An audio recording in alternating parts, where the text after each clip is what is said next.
মানুষের জীবন তৈরি করতে হয়, একা একাই জীবন কখনো তৈরি হয়ে যায় না। এই গোটা দুনিয়ায় কারোর জীবনই সাজানো গোছানো থাকে না।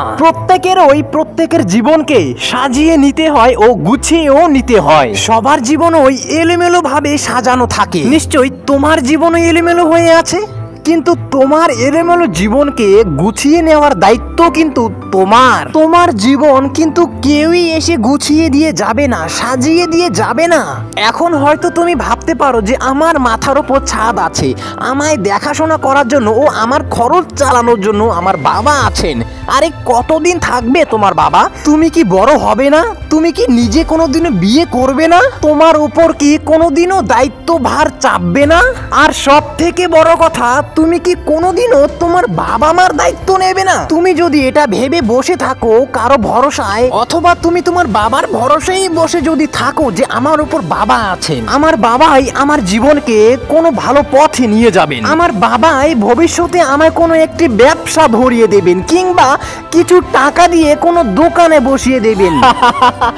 আরে পাগল, একটি মানুষ 18 বছর হলেই নাবালক থেকে সাবালকে পরিণত হয়। আর সাবালক হয়েও কোন ছেলেরা বাবার আশায় বাবার ভরসায় বসে থাকে জানো? যেই ছেলেদের বাবা বিশাল বড় ব্যবসা করে কিংবা কোনো বিশাল বড় চাকরি করে, যাদের বাবা এক মাসেই 1 লক্ষ টাকার উপর ইনকাম করে। কিন্তু তোমার বাবা কি এক মাসে 1 লক্ষ টাকা ইনকাম করে? হ্যাঁ, নাকি 1 বছর লাগে তোমার বাবার 1 লক্ষ টাকা ইনকাম করতে? কোনটা? তবে যাই হোক, আশা করি যে তুমি একজন এভারেজ ছেলে মানুষ। তুমি নাবালক থাকো কিংবা সাবালক থাকো, কিন্তু তুমি তো মানুষ। আর তোমার উচিত এখন থেকে তোমার জীবনকে ভালোভাবে সাজিয়ে তোলার। তোমার জীবন থেকে প্রতিদিন যে সময়গুলো পার হয়ে যাচ্ছে না, এই সময় কিন্তু কোনোদিনও ফিরে আসবে না। তাই তুমি সময় থাকতে তোমার জীবনকে গুছিয়ে ও সাজিয়ে ফেলতে আরম্ভ করে দাও। না হলে ভাই, আমি সত্যি একটি কথা বলছি, এই বর্তমান জেনারেশনে যদি তুমি তোমার জীবনকে ভালোভাবে সাজিয়ে তুলতে না পারো, ভালোভাবে টাকা ইনকাম করতে না পারো, তাহলে ভাই মা কসম খুব অভাবে খুব কষ্টে দিন কাটবে। আর তখন মরতে মরতে বাঁচতে হবে।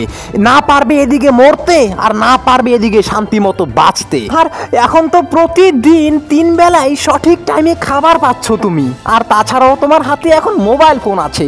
দিব্যি দিন কেটে যাচ্ছে তোমার প্রতিদিন আনন্দে খুশিতে, তাই না? না চিন্তা না ভাবনা, আরামসে এখন তোমার দিনগুলো কেটে যাচ্ছে। কিন্তু হ্যাঁ, যদি তুমি এখন এই আরামটিকে ত্যাগ না করো না, তাহলে ভবিষ্যতে এই আরাম তোমার জীবনে হারাম হয়ে দাঁড়াবে। তাই যদি তুমি ভবিষ্যতে আরাম চাও, তাহলে তোমায় বর্তমানের এই আরামটিকে ত্যাগ করতে হবে। আশা করি যে বুঝতে পেরেছো তোমায় কি বোঝাতে চাইছি। আর যদি না বুঝতে পারো, তাহলে নিচে কমেন্ট বক্সে লিখে জানাতে পারো। ভালো থেকো।